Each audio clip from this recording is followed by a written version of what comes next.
ተነስተልኝ የፈንታሌ ሚዲያ ቤተሰቦች በአማራ ክልል ዘንድሮ ለመማር የተመዘገቡ ተማሪዎች ቁጥር ከታቀደው በግማሽ ቀንሷል ተብሏል። ይህን አሳዛኝ ዜና መስማት ቅስም ይሰብራል። በስፋት እናየዋለን። ሌላው አንድ ባለሙያ ሶማሊያ ቀጥሎ የኢትዮጵያና የግብጽ የጦርነት ማዕከል ትሆናለች ሲሉ የጻፉትን ጽሑፍ አያይዘን እናቀርባለን። ፈንታሌዎች ነን። ቻናላችን ላይክ፣ ሰብስክራይብ ማድረጋችሁን አዘንጉ። አብረን እናምሽ። በአማራ ክልል ትምህርትን በተመለከተ እየሰማን ያለው ነገር በጣም ልብ የሚሰብር ነው። ባለፉት 2 ዓመታት 4 ሚሊዮን ተማሪዎች ወደ ትምህርት ገበታቸው አልመጡም፣ አልተማሩም። ይሄ ምን ማለት እንደሆነ አስቡት። በትግራይ ጦርነትም ጊዜ የትግራይ በአሁን ሰዓት ተመሳሳይ ቢያንስ ማለት ነው አንድ ትውልድ የሚባለው በ30 ዓመት ነው። ከሌላው የኢትዮጵያ በ30 ዓመት ዕድሜ ውስጥ ያሉ ልጆች በ3 ዓመት በትምህርት ያንሳሉ። ትግራይ ውስጥ ያሉ ልጆች አሁን አማራ ክልል ከ2 ዓመት እንግዲህ ወደ 3ኛው ዓመት እየሄድን ነው። በተመሳሳይ ከሌላው በነሱ ዕድሜ ባሉ ልጆች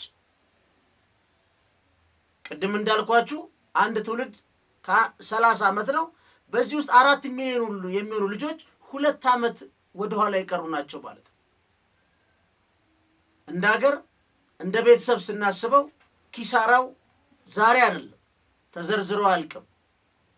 ለዚህ ቁልፉና ዋናው ጉዳይ ደግሞ ጦርነት ነው። ጦርነት ይቁም የምንለው በተደጋጋሚ የምናገረው ከመሬት ተነስተን አይደለም። በትግራይ ጦርነት አህመድ ሺዴን ባቀረበው ከዓለም ባንክ ጋር አጠናን የሚሉት ከ20 እስከ 26 ትልቁ 26 ነው። አንድ ጥናት 21 ቢሊዮን ዶላር ይላል። 21 ቢሊዮን የአሜሪካ ዶላር ነው የከሰርነው እንኳን ብንል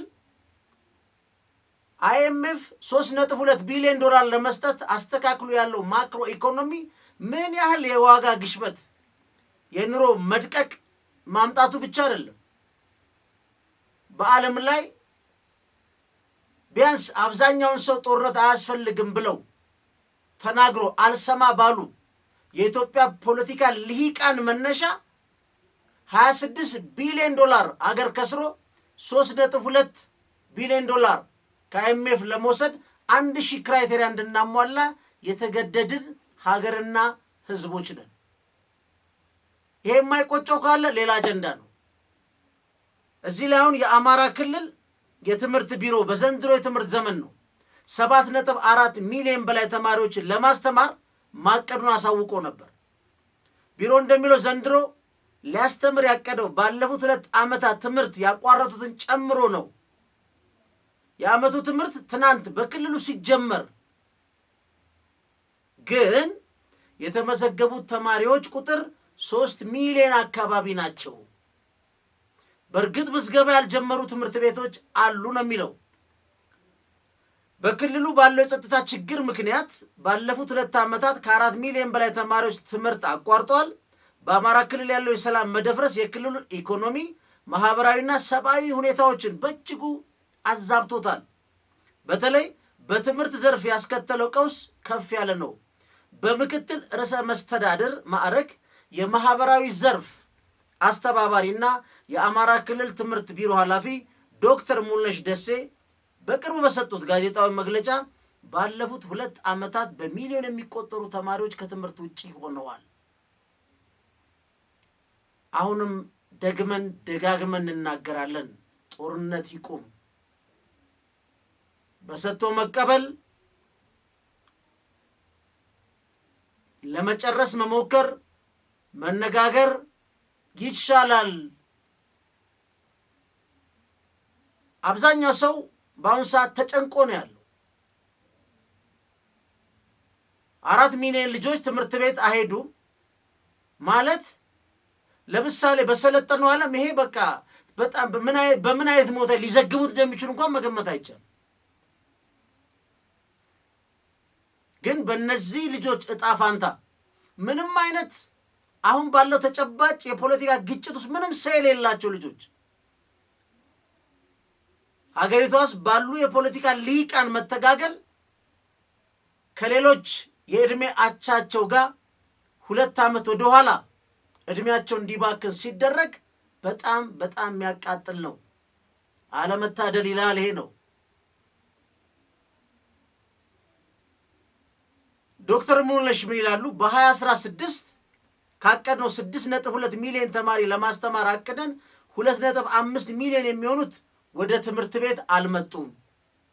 በ2017 ከ7 ሚሊዮን በላይ ተማሪዎች ለመመዝገብ ታቅዶ 4 ሚሊዮን የሚሆኑ ተማሪዎች ወደ ትምህርት ቤት መምጣት አልቻሉም። ከተመዘገቡት መካከል ብዙዎቹ ያቋረጡ ናቸው። አሁን በ2018 የትምህርት ዘመን ባለፈው ዓመት ከትምህርት ርቀው የነበሩ ተማሪዎች በማካተት 7 ሚሊዮን 445,554 ተማሪዎች ለማስተማር መታቀዱን የቢሮ ኃላፊ ተናግረዋል። ትናንት ግን ትምህርት በክልሉ መጀመሩን ለመንግስት መገናኛ ብዙሃን ዶክተር ሙሉነሽ በሰጡት መግለጫ ከነሐሴ አጋማሽ ጀምሮ 3 ሚሊዮን ያክል ተማሪዎች መመዝገባቸውን ለምዝገባውም ዝቅተኛነት ምክንያት ነው ብሎ ይሰጡታሉ። አንዱ የሚሉት ለሁለተኛ ደረጃ ብዙ ጊዜም ያለ መመዝገብ ልምድ አለ ነው። ሌላው ግን የጸጥታ ችግር ነው። ዋናው የጸጥታው ችግር ነው። በእነዚህ ታዳጊዎች እጣ ፋንታ የህይወት ጉዞ ላይ ራሱን በአስተሳሰብ በመነጋገር ማረቅ ያልቻለ የኢትዮጵያ ኤሊት በሚፈጥረው ሰለባ መሆናቸው በጣም በጣም ያሳዝናል። አሁን ይሄን ሁላችንም ሰምተናል። ግን አሁን በሚቀጥለው ዓመት ደግሞ ትልልቅ ጦርነቶች እንዳሉ እየሰማን ነው። ያሳለፍናቸው ጦርነቶች ምን አስገኝተውልን በሚቀጥለው ዓመትም ትልልቅ ጦርነት እንደሚኖር በይፋ ሰምተናል። ምን ለማትረፍ ምን ለማግኘት ነው የሚለው ማንም ይመልስ የለም። የኢትዮጵያ ፖለቲካ የአግላይ ጠቅላይ የዜሮ ድምር ፖለቲካ ነው። አሸንፎ አድቅቆ ካላንበረከከ ኢትዮጵያ ውስጥ ማንም ፖለቲከኛ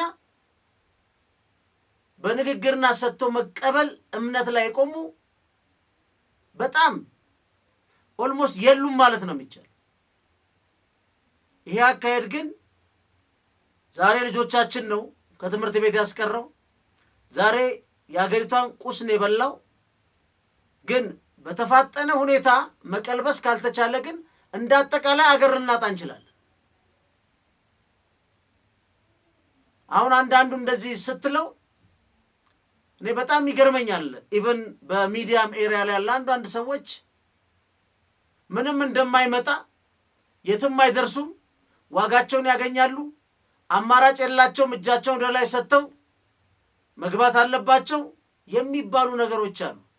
ቢያንስ እዛ ፊዚካሊ እንኳን እዛ ቦታ ተገኝተው ሪፖርት ማድረግ አንድ ነገር ነው። ግን ሙሉ ለሙሉ ነገሮች የተጠናቀቁ አድርጎ መናገር የአንድ ሰው ህይወት እንኳን ሲቀጥፍ እሷን ቫልዩ ለአንድ ሰው ህይወት መውደቅ ቫልዩ ሲደረግ ነው ለሺዎቹ ለሚሊዮኖቹ የሚደረሰው። ሚዲያው ግፊት እያደረገ ወደ ሰላም ከማምጣት አሁንም የአቀጣጣይ ሚና ውስጥ ቀጥሏል። ግን የአማራ ክልል ልጆች በጣም በጣም በሚያሳዝን በሚያስቆጭ ሁኔታ ውስጥ ነው ያሉት። በዚህ ጉዳይ ላይ ኃላፊነት ሚዲያ የመደልደልም ግዴታም የለብንም። እኛ በዚህ ላይ የተጋገሉ ያሉት መድረክ ፈጥረው ተነጋግረው በሰጥቶ መቀበል ተማምነው አገሪቷን ሰላም እንዲያደርጉ እንጂ የፍርድ ቤት ሚና የምንጫወትበት ሁኔታ የለም። ምክንያቱም 10,000 የሚሆኑ የቅድመ አንደኛ የመለስተኛና ሁለተኛ ደረጃ ትምህርት ቤት በአማራ ክልል ያለው ዳታ የሚያሳየው አሉ ነው። ከነዚህ ውስጥ ግን 3,700 የሚሆኑት ከጥቅም ውጪ ወጥተዋል። ኦልሞስት ከአንድ ሶስተኛ በላይ። ይሄ ማለት ይሄን ለመስራት የኢትዮጵያን ልጆች ከመዋለ ሕፃናት እስከ አንደኛ ደረጃ ሁለተኛ ደረጃ እንዲሁም ለከፍተኛ ትምህርት እንዲበቁ ረጅም ጊዜ የተለፋበት ስራ በቢሊዮን ብሮች የፈሰሰበት ስራ ነው። ለማጥፋት ግን ከ2 ዓመት በላይ አልፈጀም። ትግራይ ውስጥ 26 ቢሊዮን ዶላር ለማጥፋት 2 ዓመት አልፈጀም። ይሄን ለመስራት ግን 26 ዓመት አይበቃም። ስለዚህ እንደዚህ እያወደምን እየቀጠልን አሸናፊነት እንኳን ቢገኝ ሀገርን በዝቻውን እንኳን በማወራባት ደረጃ ጦርነቱ ከመጀመሩ በፊት በትግራይም በአማራም ክልል ወደ ነበረው ሁኔታ እንኳን ለመመለስ 20-30 ዓመት አይበቃም። አሁን ደግሞ በዚህ ዓመት አዲስ ጦርነት አለ ተብሏል። የሚቀጥለው 40-50 ዓመታት አይበቃም። ምንድነው ፖይንቱ? ይሄን ነው መመለስ፣ ይሄን ነው ማስረዳት።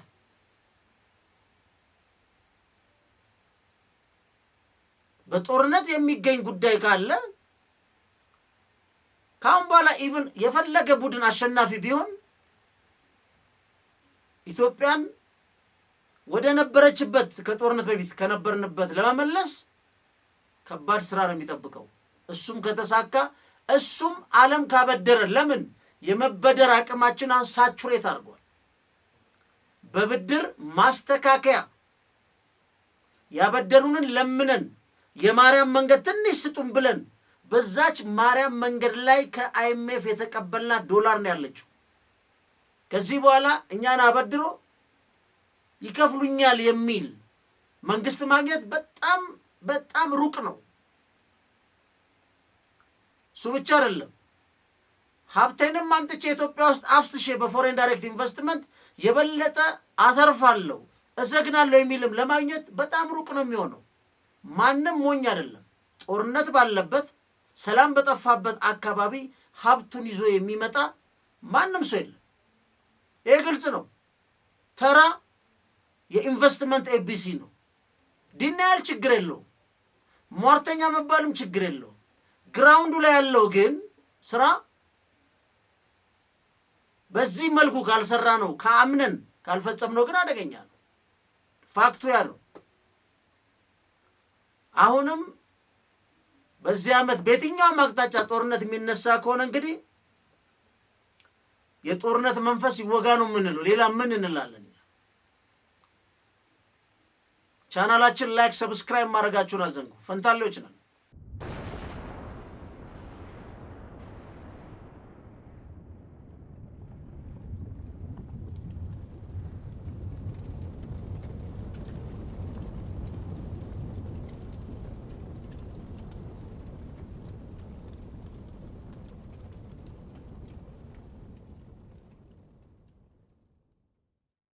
ከዚሁ ሳንወጣ ትምህርቱን እንጨርሰውና የ12ኛ ክፍል ብሔራዊ ፈተና ተፈታኞች ቁጥር በየዓመቱ እያሽቆለቆለ ነው የሚል በርካታ ዳታዎች እየመጡ ተፈታኙ እያሽቆለቆለ የሚፈተነውም የማለፍ እድሉ እየጠበበ ሲደመር ግን የትምህርት ጥራት ነው ብለዋል ዶክተር ብርሃኑ ነጋ።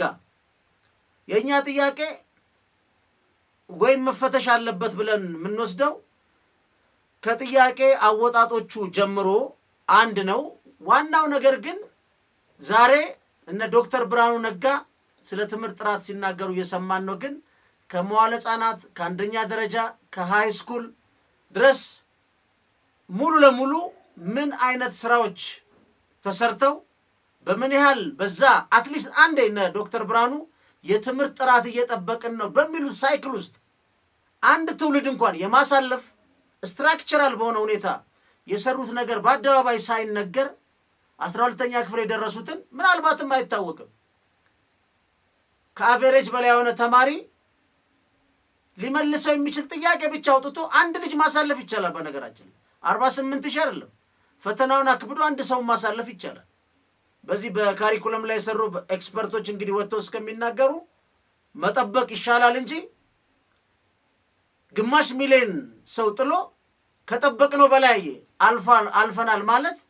ስለዚህ የተሰራው ኢንቨስትመንት ሰርተናል ካሉ ከጠበቁት በላይ ካለፉ ያን ነገር ነው ማስረዳት። ምን አይነት ኢንቨስትመንትን ያደረጉት በእነዚህ ግማሽ ሚሊዮን ተማሪዎች ላይ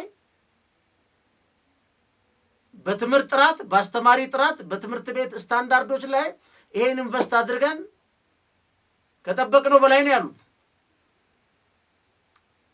እሱም መመለስ ጥሩ ነው። በ2017 581,905 ተማሪዎች ከነዚህ ውስጥ 48929 ማለፋቸው መረጃዎች ያሳያሉ። በ2014 896500 ተማሪዎች ፈተናውን ወስዷል። የተፈታኞች ቁጥር ማሽቆልቆልም በ12ኛ ክፍል ተማሪዎች ብቻ የተገደበ አይደለም ነው። ሌላ ቦታም ጦርነት አለ። አሁን እነዚህ ጦርነትን ትምህርት ቤት ቀርተዋል የሚሉትም አንዱ ፋክተር ነው ለአጠቃላይ። ስለዚህ ይሄ ጉዳይ እንዴት ነው በጣም ወደ እየቀነሰ ነው የመጣው። ማለፋቸው ብቻ ሳይሆን የትምህርት ተሳትፎ አሁን በ2014 እንዳልነው ከ800 ሺህ በላይ ነበረው። አሁን 500 ሺህ ደርሷል። በዛ መሀል እንግዲህ አስብ ከ300 ሺህ በላይ በተባበሩት መንግስታት እንግዲህ ሪፖርት በአንድ ሀገር አቀፍ ከ9 ሚሊዮን በላይ ህጻናት በግጭት መፈናቀልና በተፈጥሮ አደጋ ምክንያት ከትምህርት ውጪ ገበታ ሆነዋል። ሪፖርቱ ከ6000 በላይ ትምህርት ቤቶች የተዘጉ ሲሆን ከ10000 በላይ ትምህርት ቤቶች ደግሞ ጉዳት ደርሶባቸዋል ወይም ሙሉ ለሙሉ ወድሟል ነው የሚለው። ይሄ የዩኒሴፍ ሪፖርት ነው።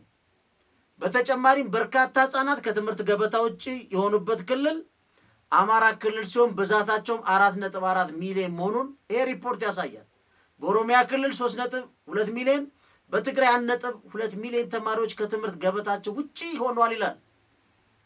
አስቡት ይሄ ጦርነት እንዴት አደገኛ በትውልዱ ላይ እንዴት መርገምት እየጣልን እንደሆነ አምነን እንኳን ተቀብለን በቃ ከዚህ በላይ መሄድ የለብንም አንባባልም። አሁንም ፉከራ ነው። አሁንም ማንበረክካለሁ፣ እጅ አልሰጥም፣ አሸንፈዋለሁ። ይሄ ነው ቃሎች ምን ሰማው። መረገም ማለት ይሄ ነው። ከዚህ በላይ ምን አለ? በየአቅጣጫው ጦርነት የተራብን ሆነናል። ስለዚህ ይሄ ያስቆጫል። ግን መወሰን የሚችሉት አቅም ያላቸው ናቸው። ግን በጣም ቅስም ሰባሪ ነው፣ ያማል።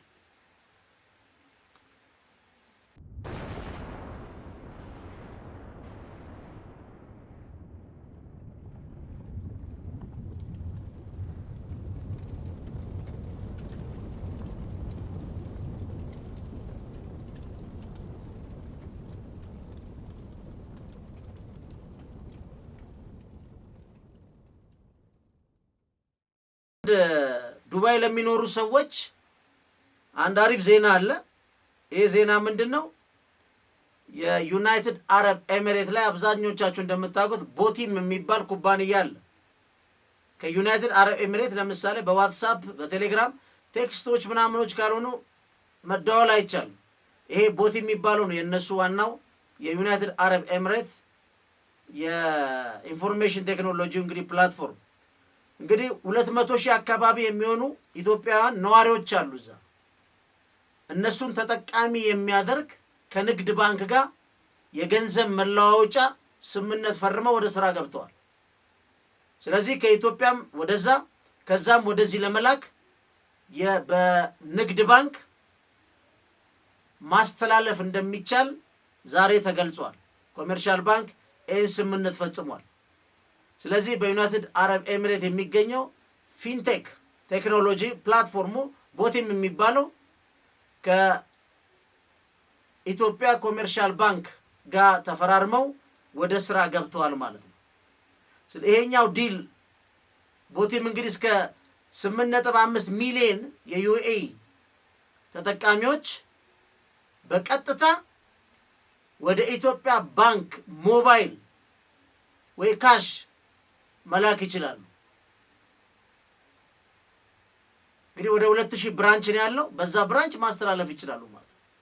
ይሄ በጣም ጠቃሚ ነገር ነው። አንደኛ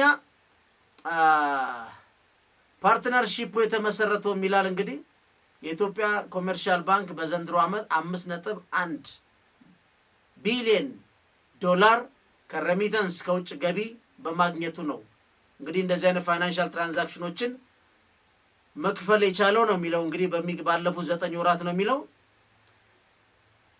መጠቀም ነው፣ እድገት ነው። በእርግጥ በዚህ ላይ ደግሞ ያው ገንዘብ በዚህ መልኩም ከሀገር የሚወጣበት ይኑር አይኑር አይታወቅም። ብዙ ጊዜ የሚፈጠሩት መብቶችን አቢዩዝ ስለምናደርግ እሱም በጋራ ቢታይ ጥሩ ነው ብለን እናምናለን። ስለዚህ የኢትዮጵያን የውጭ ሪዘርቭ በአሁን ሰዓት 3.4 ቢሊዮን አካባቢ በ25 ደርሷል ነው የሚለው፣ ደብል ሆኗል ነው የሚለው። እሱን እንግዲህ ከዚህ ላይ ያየነው ሪፖርት ነው፣ የኛ አይደለም። ሌላው እዚህ ላይ ምንድነው ከተባበሩት መንግስታት ጋር የባህል የኢኮኖሚ ግንኙነታችንን ለማጠናከር ወሳኝ ነው ብለዋል የፕሬዝዳንት የኮመርሻል ባንክ። እንግዲህ በእርግጥ እውነት ነው የእንደዚህ አይነት ትራንዛክሽን በሀገሮች መካከል እንግዲህ መተማመን ሲደረስ ነው ብዙ ጊዜ ይሄ የሚሰራውና ጥሩ ነው ብለን ነው የምናምነው ማለት ነው። እንግዲህ ዑመር ሐሰን የቀድሞ የግብርና ሚኒስትሩ በዚህ ውልና ስምምነት ላይ በአቡዳቢ የኢትዮጵያ አምባሳደር ናቸው ዩናይትድ አረብ ኤምሬትስ፣ እሳቸውም ተገኝተዋል ማለት ነው። ስለዚህ ይሄ አሪፍ ዜና ነው፣ ፖዚቲቭ ዜና ነው። ወደ መጨረሻው ዜና ላይ ስናልፍ የምናገኘው ምንድነው አንድ ኦብዘርቨር ሪሰርች ፋውንዴሽን በሚባል ጥናት ላይ አንድ ኤክስፐርት ምን አይነት ግምት ይዞ መጥቷል።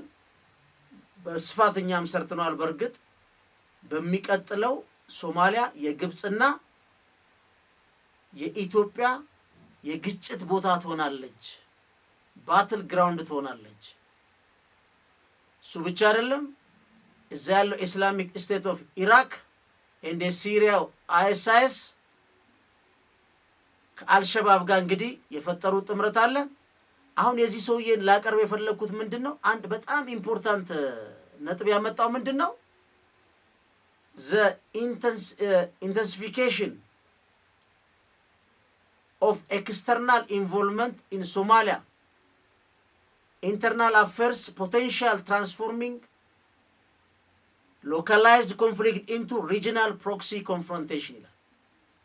የተለያዩ ኃይሎች እዛ ሶማሊያ ፖለቲካ ውስጥ መታጨቃቸው